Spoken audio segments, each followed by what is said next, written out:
नमस्कार, जोहार। विभूति चैप्टर में आज हम देखने जा रहे हैं एक ऐसा नाम जिस नाम से काफी लोग चर्चित होंगे, बाबू राम नारायण सिंह।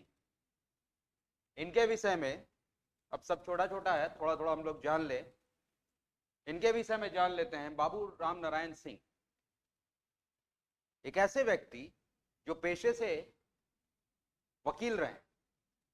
असहयोग आंदोलन में इनका एक बड़ा योगदान रहा और साहब गांधी जी के एक बार कहने पर इन्होंने अपनी वकालत को छोड़ दिया और कूद पड़े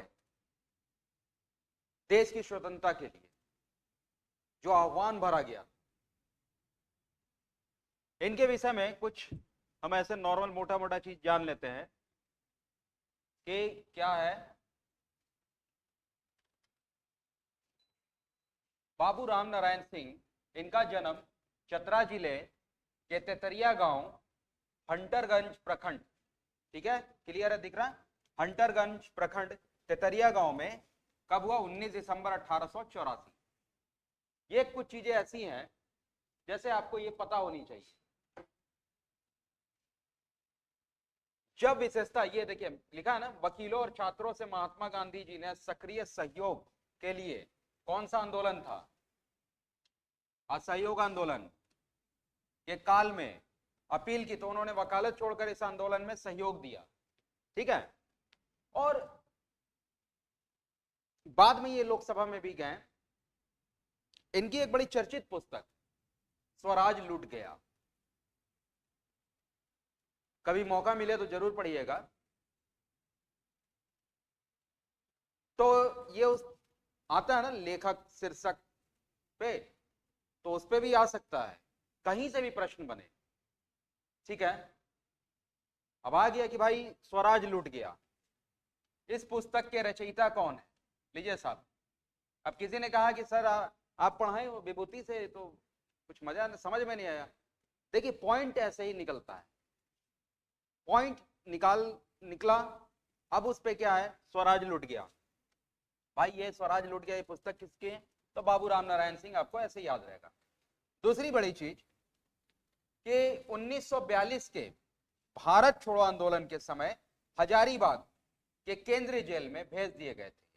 कहां पर? 1942 के समय में अगर प्रश्न बनता है, देखिए ज्यादातर ऐसा प्रश्न यूपीएससी में भी बना है, तो कहां साहब? हजारीबाग केंद्रीय जेल में भेज दिए गए थे, जहां से दीपावली कौन सा समय था? यह भी प्रश्न बन सकता है, बनाने वाले प्रश्न बना सकते हैं कि किस समय में, किस त्योहार के समय में ये अन्य क्रांतियों के साथ भागने में सफल रहे। किस त्योहार? दीपावली के समय में।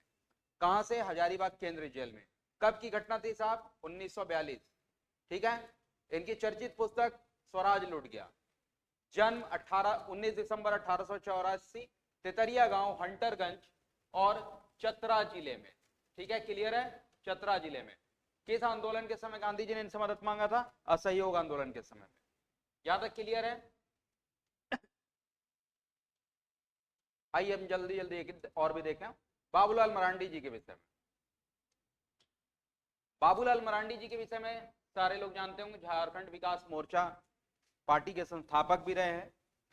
और जब झारखंड बना 15 नवंबर 2000 को, तो झारखंड के पहले मुख्यमंत्री के तौर पे बाबूलाल मरांडी जी को हम जानते हैं।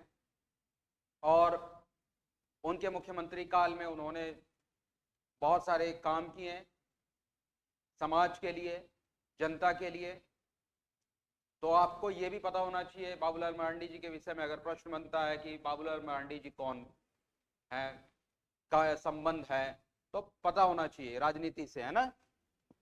और झारखंड के पहले मुख्यमंत्री भी हैं, ये भी इम्पोर्टेंट है।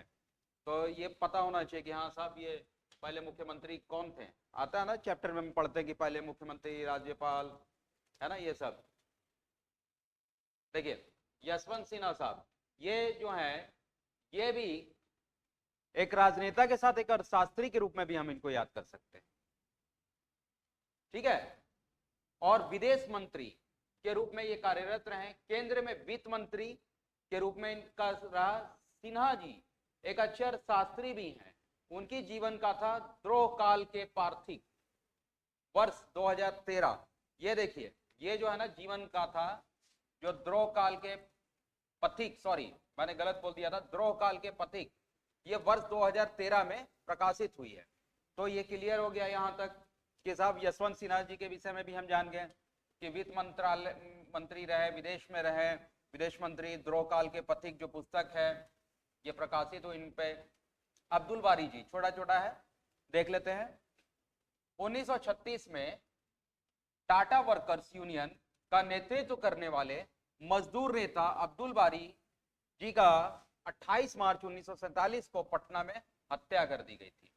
1936, इसमें क्या है, 1936 में टाटा वर्कर्स यूनियन का नेतृत्व करने वाले मजदूर नेता थे।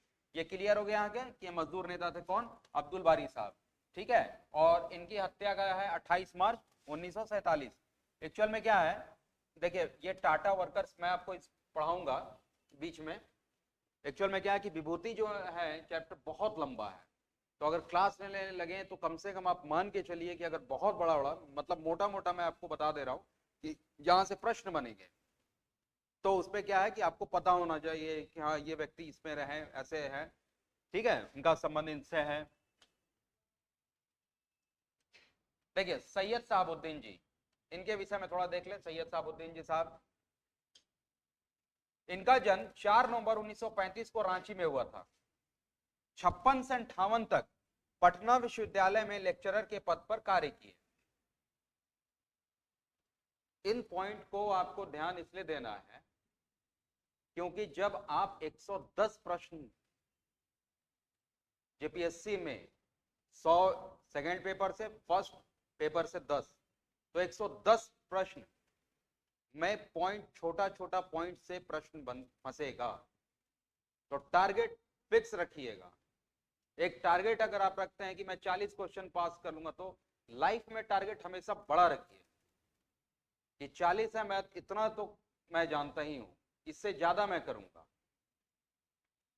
देखिए वे 1958 में विदेश सेवा के लिए चुन लिए गए और आईएफएस के लिए अनेक पदों पर रहकर उन्होंने देश की सेवा की है।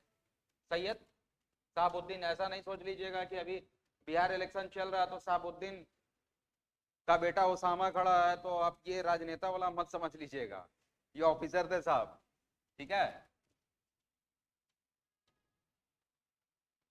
देखिए राजनीति में प्रवेश किए 79 से 84 तक राज्यसभा के सदस्य रहे। आईएफएस भी थे ये, अन्य पदों में भी रहे। वे भारतीय मुस्लिम मजलिस मुशारत के कार्यकारी अध्यक्ष थे। ये देखिए, अब आ गया प्रश्न, मैं जब पीवाई एमसीक्यू कराऊंगा तो ऐसे ही प्रश्न फंसेगा। मुस्लिम मजलिस मुशारत के भाई अध्यक्ष कौन रहे, तो क्लियर हो गया, साहबुद्दीन जी। कार्यकारी अध्यक्ष के पद पर 2004 से 2011 तक काबिज रहे। उन्होंने एक मुस्लिम पत्रिका मुस्लिम इंडिया, क्लियर है, मुस्लिम इंडिया में बतौर संपादक काम किया। उनकी मृत्यु 4 मार्च 2017 को दिल्ली में हो गई। देखिए मुस्लिम इंडिया, अब क्लियर हो गया। सैयद साहबुद्दीन जी की पुस्तक का क्या नाम था, मुस्लिम इंडिया, है ना। आगे देखते हैं,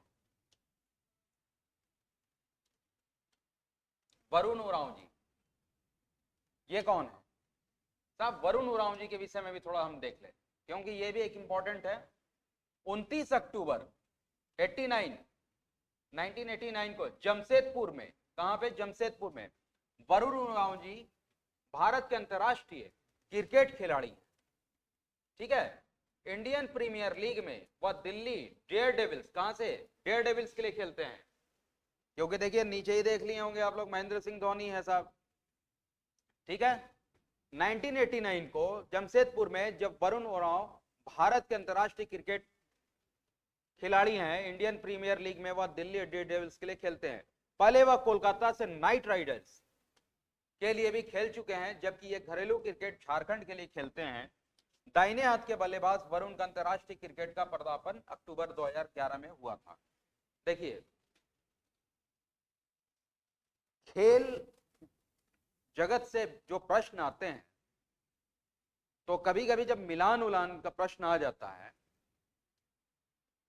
तो हम कंफ्यूजन में आ जाते हैं। जब हम इसमें अभी पढ़ेंगे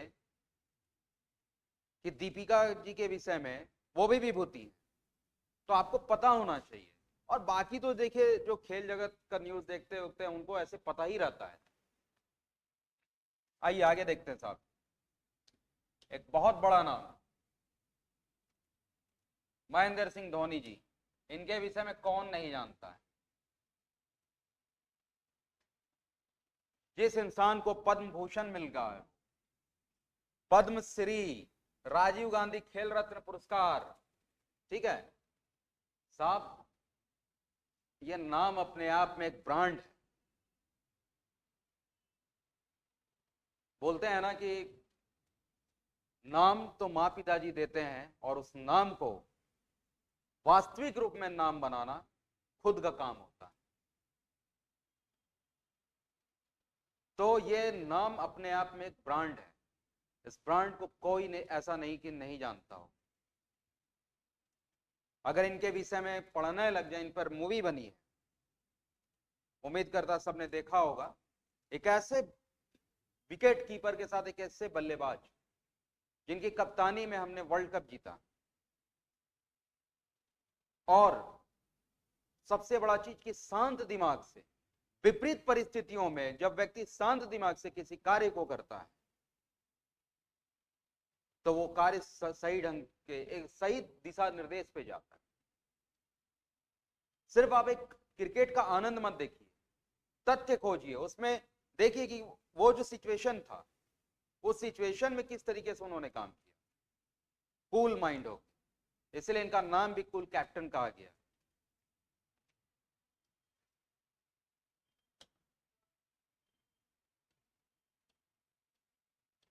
चलिए साहब, विश्व नारायण सिंह जी, इनके विषय में देख लें। विश्व नारायण सिंह जी, श्री सिंह का जन्म झारखंड प्रांत के पलामू जिले में, कहां पे, पलामू जिले में, कब, 13 जुलाई 1933 को हुआ था। इन्होंने काशी हिंदू विश्वविद्यालय से स्नातक की डिग्री प्राप्त की। इन्होंने छात्र जीवन में काशी हिंदू विश्वविद्यालय में यूथ कांग्रेस का गठन किया। देखिए, अब प्रश्न ये बनता है कि साहब, यूथ कांग्रेस का गठन कहां हुआ और किनके द्वारा हुआ। कहां हुआ, काशी हिंदू विश्वविद्यालय। कब, किनके द्वारा हुआ, विश्व नारायण सिंह जी। याद रहेगा, क्लियर है यहां तक। 53 से 54 में इसके सह संयोजक ये बने। अपने गृह जिले में, इनका जिला कौन सा था, गृह जिला आ गया, कौन सा था, पलामू। क्लियर है। गृह जिले में इन्होंने ग्राम पंचायत और ग्राम परिषदों का गठन किया। बिहार विधानसभा के सदस्य के रूप में इनका कार्यकाल 67 से 76 था। बाद में बिहार सरकार के अनेक मंत्रालयों में इन्होंने मंत्री के रूप में कार्य किया। राज्यसभा के लिए भी चुने गए 77 में। अब देखिए, जो एक और प्रश्न इसमें बनेगा, 1977 में वे कांग्रेस पार्लियामेंट्री पार्टी के उप सचेतक थे। ठीक है, उप सचेतक के रूप में ये थे। 80 में संसदीय मामलों के राज्य मंत्री बने। ठीक है साहब। केंद्र की कांग्रेस सरकार में इन्होंने अनेक मंत्रालयों को सफलतापूर्वक संचालन किया। इनका एक बड़ा योगदान रहा भारतीय राजनीति में, ऐसा वैसा नहीं है, तो इनका एक योगदान रहा। 67 की बात करें, बिस्कोमान के डायरेक्टर रहे। 74 और 75 में बिहार राज्य के कोऑपरेटिव गृह निर्माण वित्त परिषद के चेयरमैन रहे। इन्हें मेघालय तमिलनाडु के राज्यपाल के पद पर भी नियुक्त होने का मौका मिला।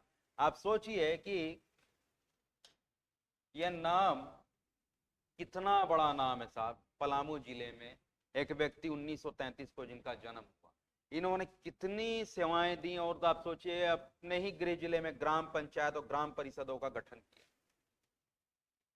ये बहुत अच्छी बात है, हम लोग को भी करना चाहिए। इन सभी चीजों से तो ये सीखने मिलता है। हम जो अभी पढ़ रहे हैं, इनसे हम क्या सीख रहे हैं।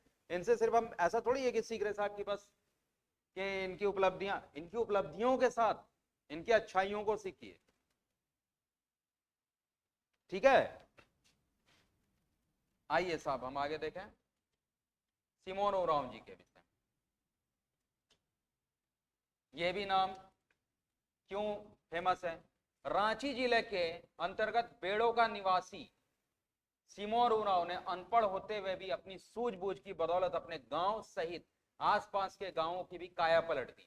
इनके प्रयत्न से गांव के 8वीं कक्षा तक की पढ़ाई शुरू हुई। सामुदायिक स्तर पर जल संरक्षण का कार्य, उसके समुचित उपयोग का रास्ता दिखाकर, मैं इसको अंडरलाइन करता हूं क्योंकि अभी बताऊंगा आपको, रास्ता दिखाकर गांव वासियों में खुशहाली ला दी। इनके प्रयत्न से निर्मित 5000 फीट नहर और उस पर 42 फीट ऊंचा बांध इसका उदाहरण है, जिसकी बदौलत गांव में हरियाली के साथ खुशहाली आ गई।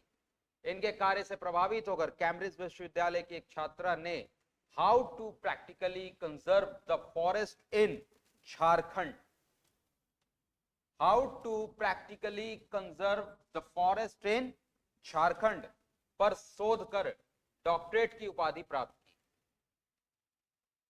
आप सोचिए कि कितनी बड़ी चीज है साहब कि एक सिमोन ओरांव नाम का व्यक्ति है ना, बेड़ो का निवासी सिमोन ओरांव, जो कि क्या है, देखिए इसमें 8वीं कक्षा तक की पढ़ाई को इनके प्रयत्न से ही गांव में शुरू हुई। अनपढ़ व्यक्ति, एक अनपढ़ व्यक्ति सिमोन ओरांव, इनका कितना बड़ा योगदान था कि एक जल संरक्षण, जिसके लिए हम लोग आज करते हैं कि भाई जल संरक्षण होना चाहिए, और इन्होंने जल संरक्षण पे काम किया, नहर पे, ठीक है, रोड पे एक माहौल बना दिया, खुशनुमा माहौल, गांव में क्लासेस स्टार्ट करवा दी। एक अनपढ़ व्यक्ति का देखिए, अब जब दशरथ मांझी जी को भी इसमें पढ़ेंगे, एक अनपढ़ व्यक्ति ने, और उन्होंने इतना काम कर दिया कि देखिए साहब कहाँ की प्रभावित होगा। कैम्ब्रिज विश्वविद्यालय की एक छात्रा how to practically conserve the forest in Jharkhand पर शोध करके डॉक्टरेट की उपाधि प्राप्त कर ली। सोचिए, इनका जल संरक्षण पर काम किया, गांव में खुशहाली ला दी। 5000 फीट नहर और उस पर 42 फीट ऊंचा बांध इसका उदाहरण है, जिसकी बदौलत गांव में हरियाली के साथ दिमाग।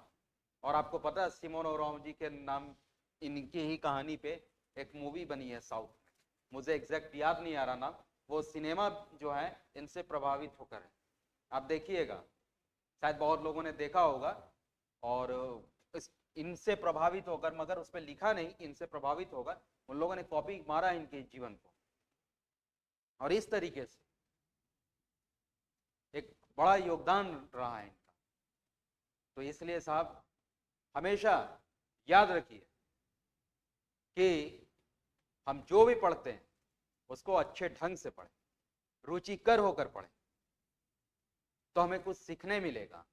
सीखने का मौका अगर आपको कहीं से मिलता है, कभी ये मत सोचिए, इस उदाहरण को आप देख रहे हैं, इस नाम को आप देख रहे हैं, एक कैम्ब्रिज से पढ़ी हुई लड़की, वो इन डॉक्टरेट की उपाधि प्राप्त कर ली, एक अनपढ़ व्यक्ति का इतना बड़ा सराहनीय काम पे।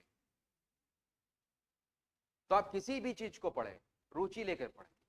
कार्य को, मैं हमेशा कहता हूं, हर कार्य को रुचि के द्वारा किया गया कार्य ब्रेन और हार्ट दोनों पे सही ढंग से काम करता। रुचि होगा, मजा आएगा। और हमेशा कमजोर अपने आप को मत आंकिए। अगर इस इंसान ने मान लिया होता कि मैं अनपढ़ हूं, मैं कुछ नहीं कर सकता समाज के लिए, तो क्या आज हम इन्हें पढ़ रहे होते हैं? नहीं। और सीखने का मौका कभी भी मिलता है, किसी से भी मिलता है, सीखिए। एक अनपढ़ व्यक्ति से सीखना है, वो भी सिखा सकते हैं। एक रिक्शा वाला हो, एक जो छोटे तबके पे जो काम कर रहे हैं लोग, वो भी सिखा सकते हैं। नजरिया का फर्क होता है। तो देखिए आसपास हम क्या कर सकते हैं। इन्होंने अपने गांव, अपने समाज के लिए जो किया, एक उदाहरण बनाया, इसी प्रकार से उदाहरण हम लोगों को भी बनाना चाहिए। चलिए आज की क्लास में बस इतना ही। जय जोहार, और मिलते हैं हम नेक्स्ट क्लास में। तब तक के लिए शुभ रात्रि, अलविदा।